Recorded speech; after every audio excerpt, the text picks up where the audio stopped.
Vamos lá. Boa noite.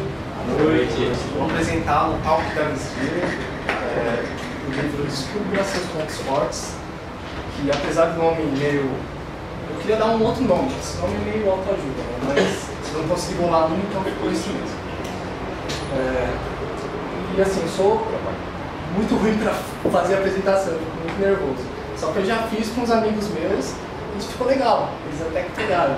Só que a gente tomou vinho antes, né? Não tem problema, tem cerveja aí. Abre a cervejinha aí, vai. Com a cerveja não é. Então vamos lá. Começar aqui com essa frase aqui de Oscar Wilde. Ele disse que tudo que é popular é errado. Por que eu coloquei essa frase? Porque eu acho que isso sintetiza muito bem qual que é a ideia por trás do livro. Mas aí, vamos entender por que ele está dizendo que tudo que é popular é errado. E o que tem a ver com essa frase. Então eu vou trazer um exemplo da vida real aqui nossa. Então vou perguntar para o Fabrício. Vamos supor que você tem um filho, lá, seus 6 anos, aí ele vem da escola e traz um boletim para você. Aí tem as notas: 7 em história, 8 em geografia, 9 em física, 9 em química e 2 em português. Com qual dessas matérias você passaria mais tempo falando com ele? Tipo, ele pegou o boletim para você e ele chegou meio triste, porque eu já sei. Ele chegou para você. Você ia falar com ele com qual dessas matérias? Com português, porque teria pelo menos ficar com a média, né? Com a média americana. Beleza. Vamos lá.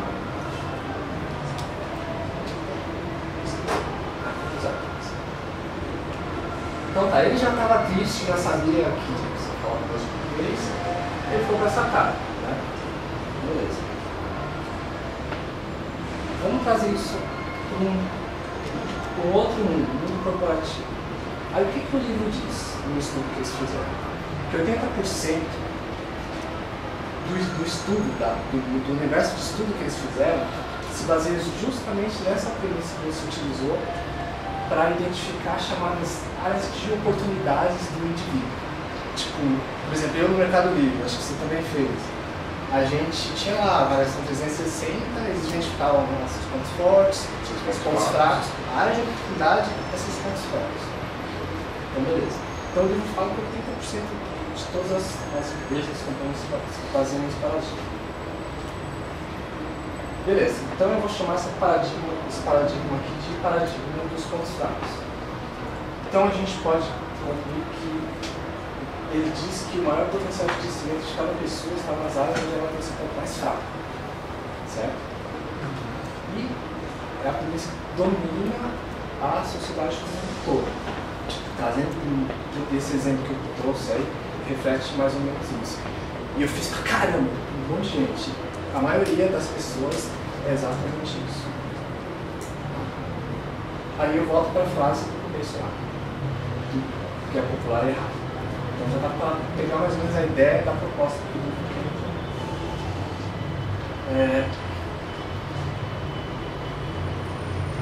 Por trás do livro está o Instituto Gallup.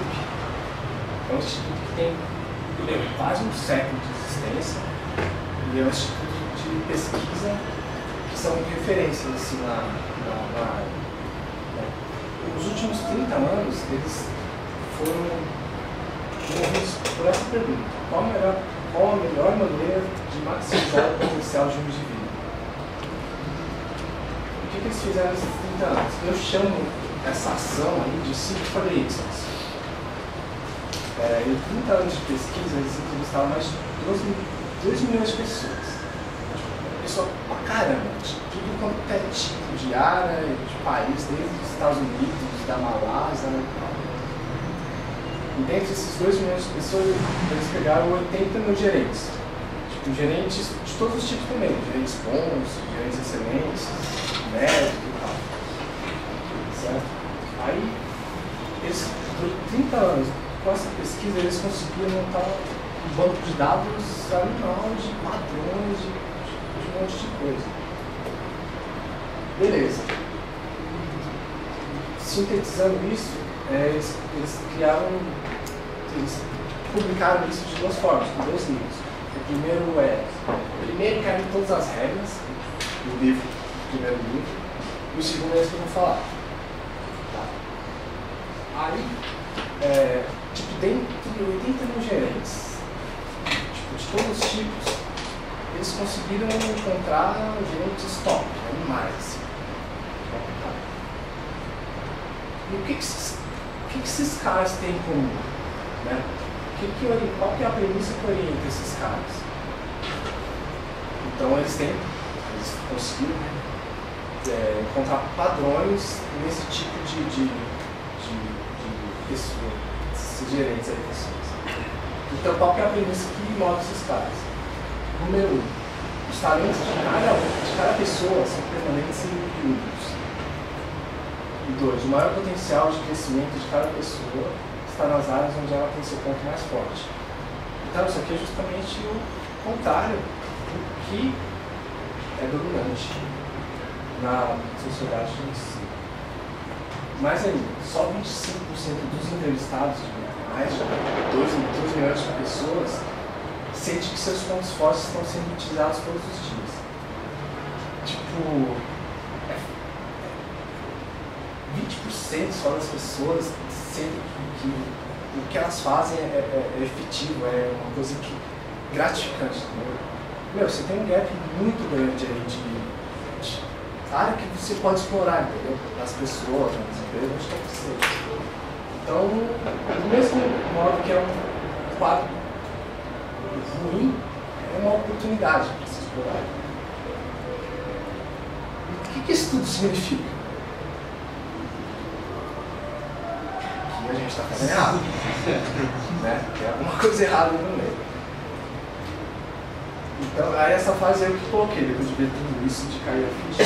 Nossos pontos fracos são tão exaltados e colocados em evidência desde muito cedo na nossa vida que isso ofusca completamente nossos pontos fortes.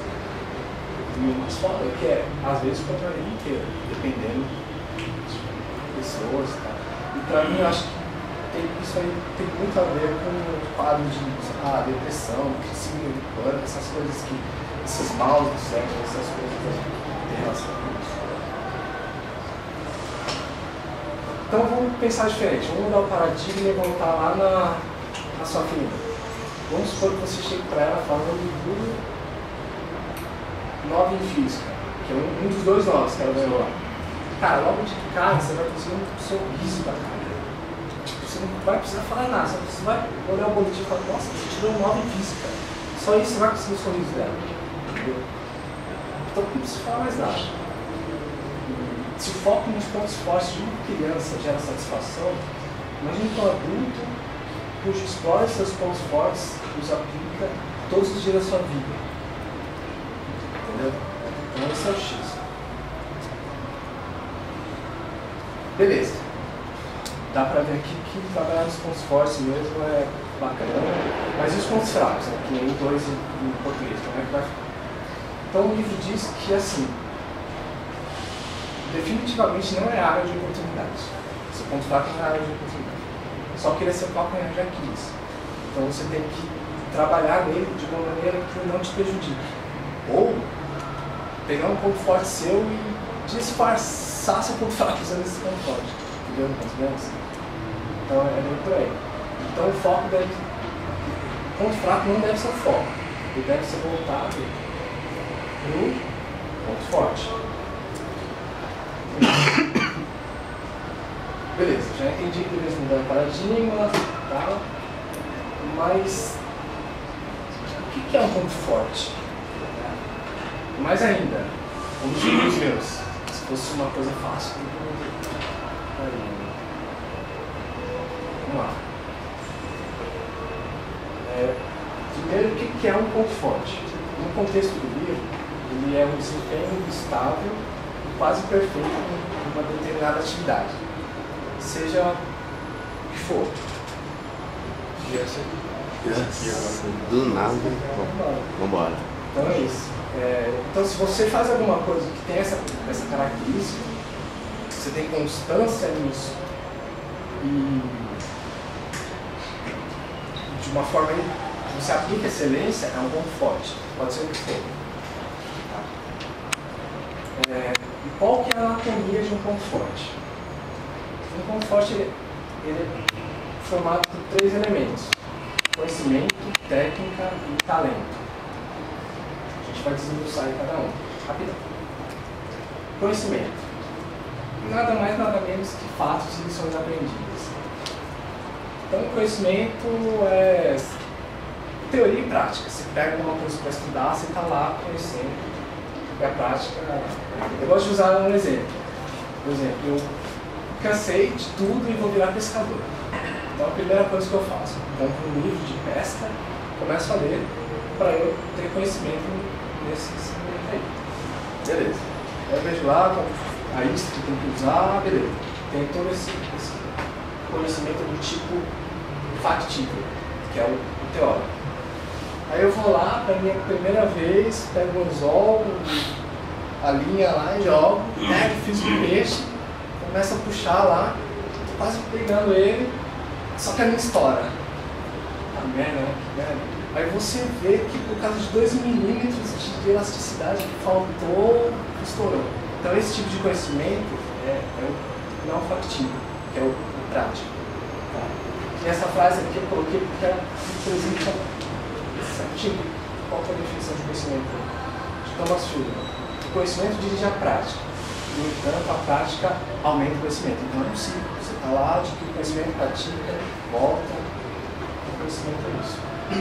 Aí, o importante é que o conhecimento pode ser adquirido. Então você pode estar sempre aprendendo. Beleza.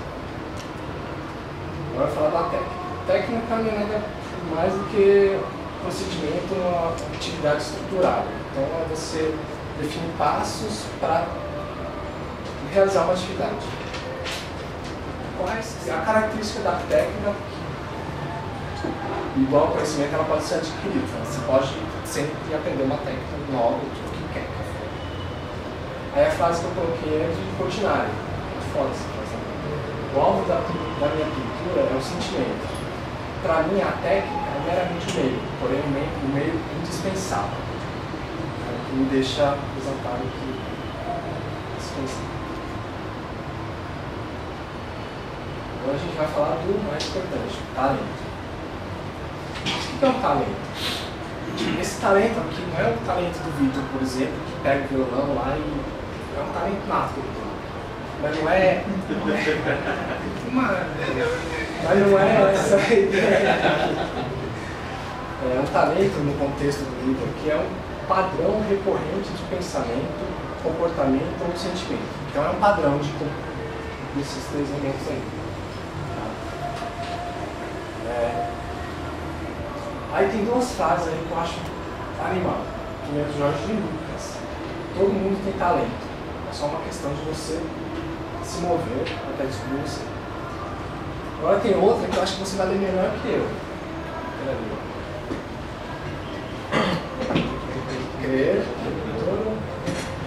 Crer que tudo tem uma solução. Não, é espanhol, pô. Ah, é melhor o argentino, então. É, Todo tiene solución, no es optimismo.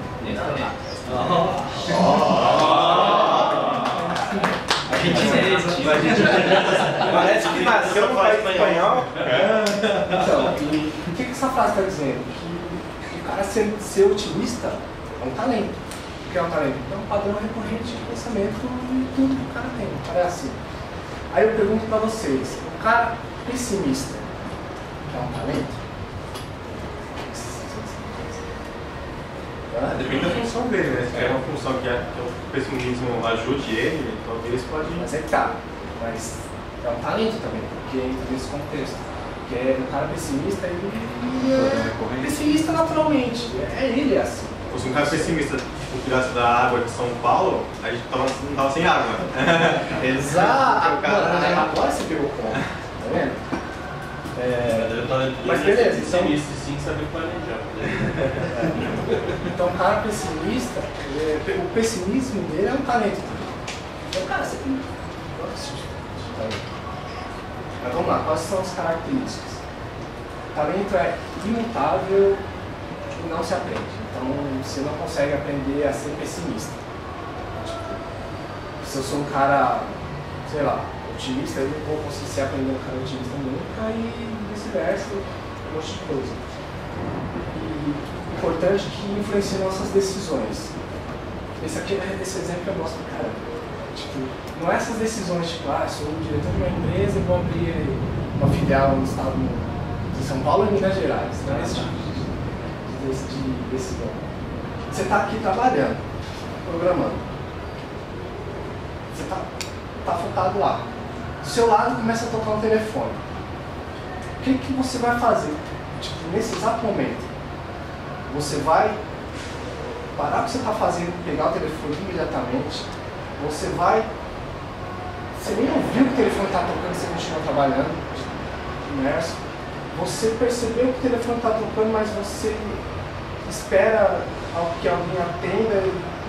Sabe, esses tipos de decisões que cada nuance daquela é um talento seu que emergiu. Entendeu? Então esse é o tipo de influência que influencia em todos os aspectos da nossa vida. Tá? E é a verdadeira fonte dos nossos talentos. Então o cara negativo, pessimista lá, se o cara trabalhar em análise de risco, o cara tem que ser pessimista. Se o cara tiver o talento de ser pessimista e ele conseguir criar um ponto forte a partir disso, como? Conhecendo e tendo técnica. Pô, cara, você é foda, entendeu? Então é mais ou menos isso aí a ideia. Porra, mas imutável e não se aprende. Como assim, né? Por quê? Como assim? Então vamos lá. A ciência por trás do talento.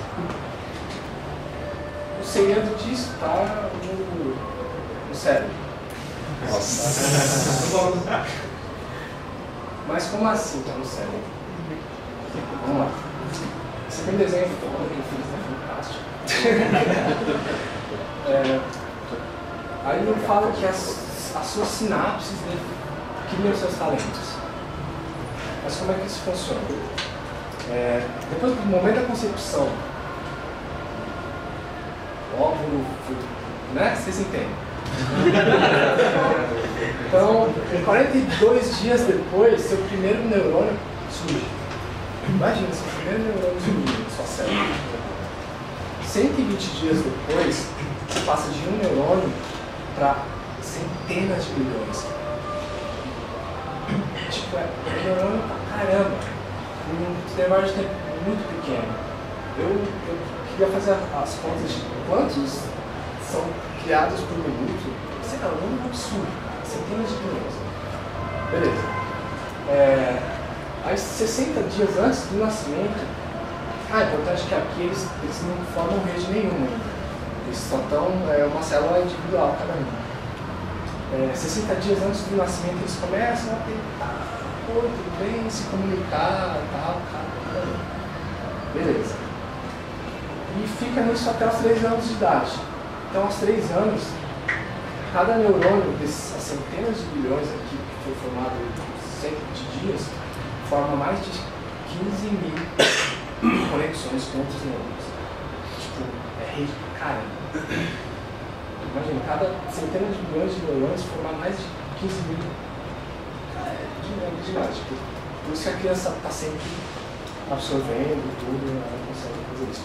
Mas beleza, mas depois de 3 anos até os 15 anos, só as suas redes que são mais trabalhadas, mais ativas nessa estrutura aí, elas permanecem, as outras começam a perder força e desfazer essas ligações aí. Então, aos 15 anos, você passa de, sei lá, de centenas de bilhões para...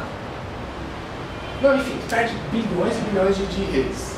Então, você fica com poucas e aquelas que você usa pra caramba. O que são essas que você usa pra caramba? Meu filho, você usa. Entendeu? Então, ninguém tem as mesmas redes que todo mundo. Então, cada um tem um conjunto de talento que está dentro dessas redes aí, específico, diferente. Então a ciência é basicamente essa. Por isso que o talento não se aprende. Então, com a combinação dos três, você tem um ponto forte em qualquer atividade. Tá, mas se eu já nasci com os meus talentos, por que eu não tenho consciência deles? Por que eu não coloquei isso aí? Meu, é difícil você perguntar uma pessoa, tipo, o que você é bom e tal. Difícil uma que não vai com clichê, sabe exatamente o que ela sabe, que ela tem Então a gente não tem consciência disso. Aí o livro explica legal alguns motivos. Porque influencia tanto, tipo no caso do telefone, você está fazendo isso inconsciente.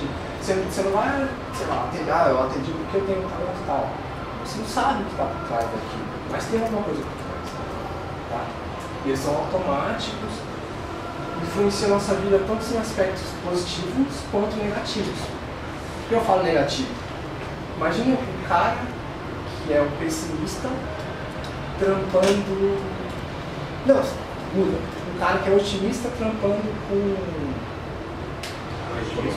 análise de risco, é um exemplo. O cara vai se sentir frustrado. Ele não vai conseguir dar vazão ao que ele tem para aplicar isso daí. Aí isso torna negativo, porque ele não vai conseguir fazer um forte com isso daí. Tá bom, mas beleza, como é que eu descubro eles? Opa, tudo bem. Aí o livro dá umas dicas que eu vou comentar aqui por cima. Ele chama de traços do talento. O que é?